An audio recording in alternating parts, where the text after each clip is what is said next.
ठीक है सादर साहब, मतलब एक तो आप ये फरमाइए, देखिए ना दादर साहब एक नाम, मोहब्बत की अलामत, दूर दूर से पूरे पाकिस्तान से लोग अपने आके दुख भूल जाते हैं,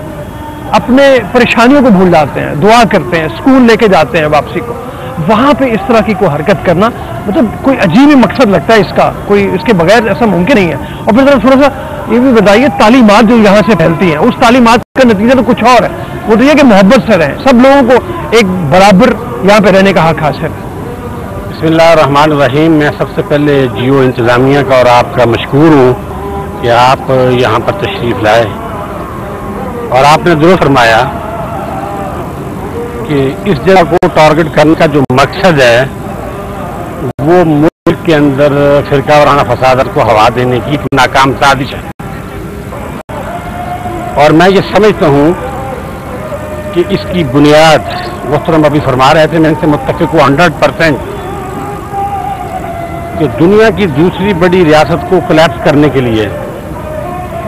ज़िया उल हक ने इस्लाम का नाम लेकर अमेरिका के एजेंडे के ऊपर अमल किया है, और वहीं से दहशतगर्दी जो है वो परवान चढ़ी है। इख़वान मुहाजिरीन के नाम पर कमिश्नर ऑफिस जो हैं वो कायम थे। तारीख इस बात की गवाह, रिकॉर्ड मौजूद है कि वहाँ से इनको फंडिंग होती थी, बड़ी हुज फंडिंग होती थी, और वहीं से एक्सट्रीमिज़म को जो है ना वो आवाज़ दी गई। और मैं ये बात करना यहाँ बड़ी ज़रूरी समझता हूँ कि हज़रत मौलाना शाह अहमद दुरानी रहमतुल्लाह तआला अलैह और हज़रत मौलाना अब्दुल सत्तार नियाज़ी बुजुर्ग दोनों जो थे वो जिहाद इख़वानिस्तान को ये कहते थे कि ये फसाद इख़वानिस्तान होगा, और ये रिकॉर्ड पर है, अखबारात के रिकॉर्ड पर है, मीडिया के रिकॉर्ड के ऊपर बात है। उस वक्त हमारी अवाइल उम्र का ज़माना था, और हम भी ये समझते थे कि हमारे बुजुर्गों ने जो ये बात फरमाई है ये कहीं खुदा न खासा जिहाद से पीछे हटने वाली बात तो नहीं है, लेकिन हकायक ने यह साबित किया कि हमारे उन बुजुर्गों की बात जो है वो दुरुस्त साबित हुई।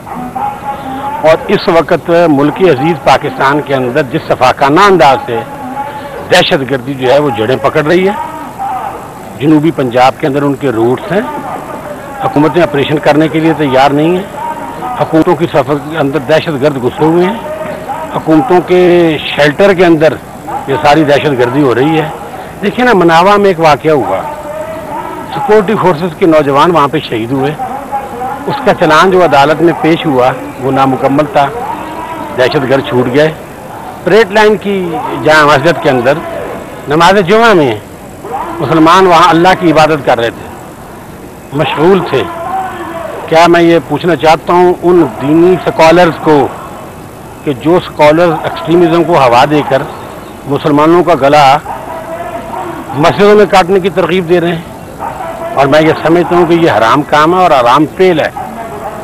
और इस तरह हुकूमत की रिट को उन्होंने चैलेंज किया है। अच्छा, अगर आप इजाज़त जी मैं एक ब्रेक ले लेता हूँ, एक सवाल हमारे सामने जो है जिसका जवाब देने की कोशिश करेंगे हम लोग। तमाम उलमा कराम जब उनसे बात की जाती है वो खुदकुश हमलों को हराम करार देते हैं, इस तरह से मरने वाले की मौत को एक हराम मौत करार देते हैं। उसके बावजूद ये कहाँ से उठ के आ रहे हैं और ये कौन है जिनकी पुष्पनाई कर रहे हैं, इसकी जब बात करेंगे एक छोटी सी ब्रेक के बाद। इजाज़त जी ब्रेक के लिए।